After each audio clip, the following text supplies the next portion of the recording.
Hey Lightworkers, it's Ananda, I'm the Galactic Mystic, and this is your Navigational Astrology forecast for the weekend, September, what's the date? 24th, 25th, and 26th.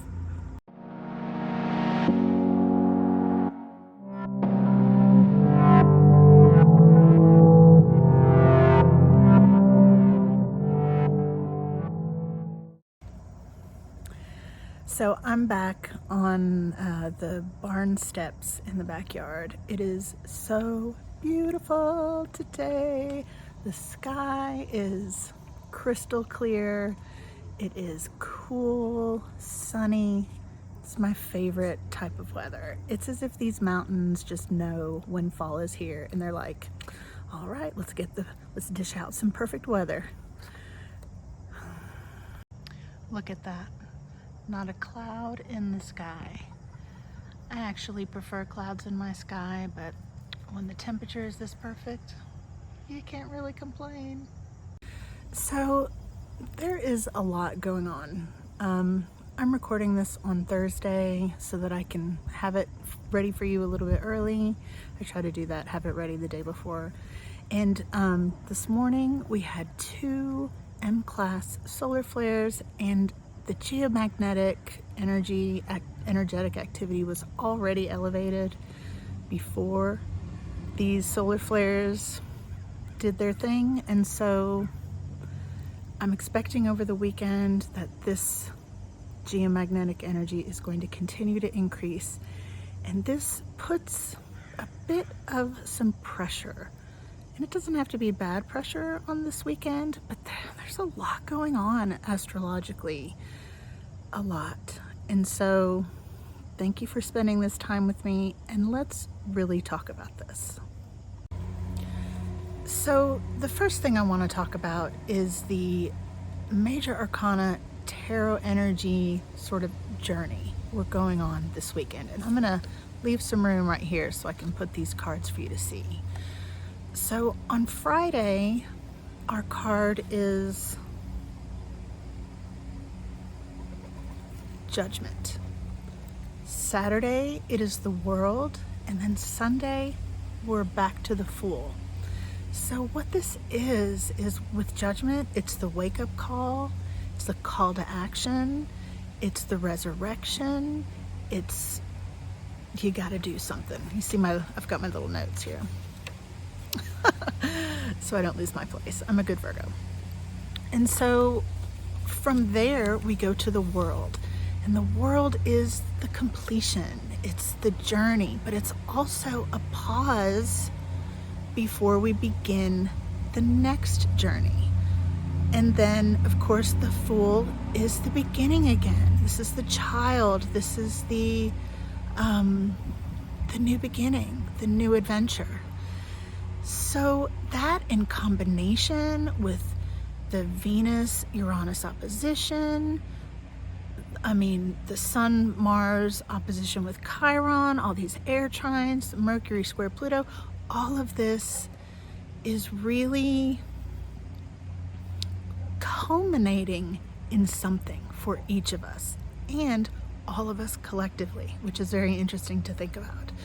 I know for me in my personal life, I've got something going on that I'm about to handle, and it's been one of those danglies that I've been avoiding and not wanting to handle, and I'm about to handle the F out of it, and it's gonna feel great.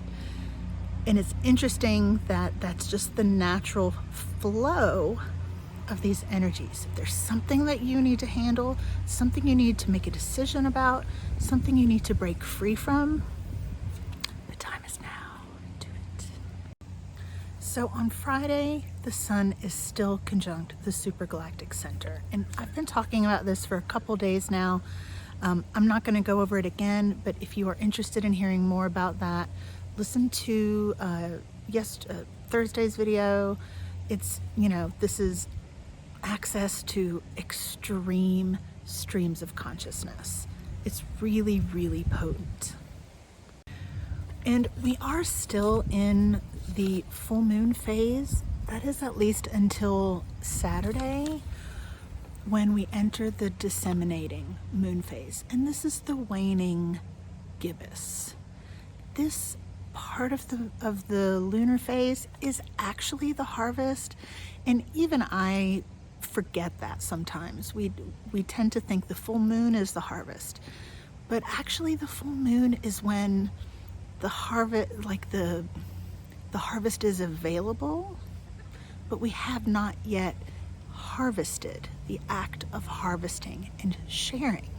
So the disseminating phase is the actual harvest. And what do we do when we harvest something? Well, we share, we enjoy abundance, we give thanks, we give back. And I really love that supportive energy this weekend, because for those of us who are taking risks, I think there's a lot of that going on, taking risks, going out on a limb and sharing information, sharing your heart. There's a trick though, because with the disseminating energy, you have to let go of expectation of any return. This is literally the energy of giving without expectation, unconditional giving from the heart. But you know, when you do that, you got to give from a full cup. So keep all of that in mind this weekend. Now, on Saturday, we have an all-day moon void of course phase. The Taurus moon will be going void and then ingressing into Gemini.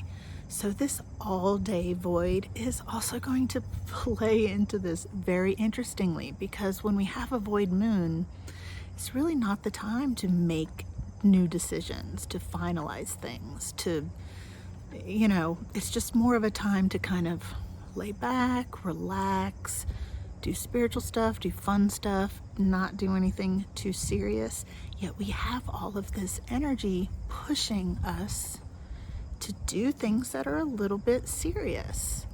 And I don't mean serious like, this is really serious, but I mean serious as in meaningful to you, to us, to, things that are important that we do, things that are important that we handle. So how are we going to balance this? I'm so curious. So let's talk about some of this sort of serious, pushy energy that is making us want to handle things, do things, make changes, break free, break away, all of that. Well, we of course still have the Venus-Uranus opposition, which I talked about yesterday and I think the day before. Go back and check those videos if you want to know more about that. It's really about making a choice and breaking free from toxic relationship stuff. And that's all relationships, not just relationships with people, relationships with our careers, our jobs, substances, sleep, rest, everything that we relate to.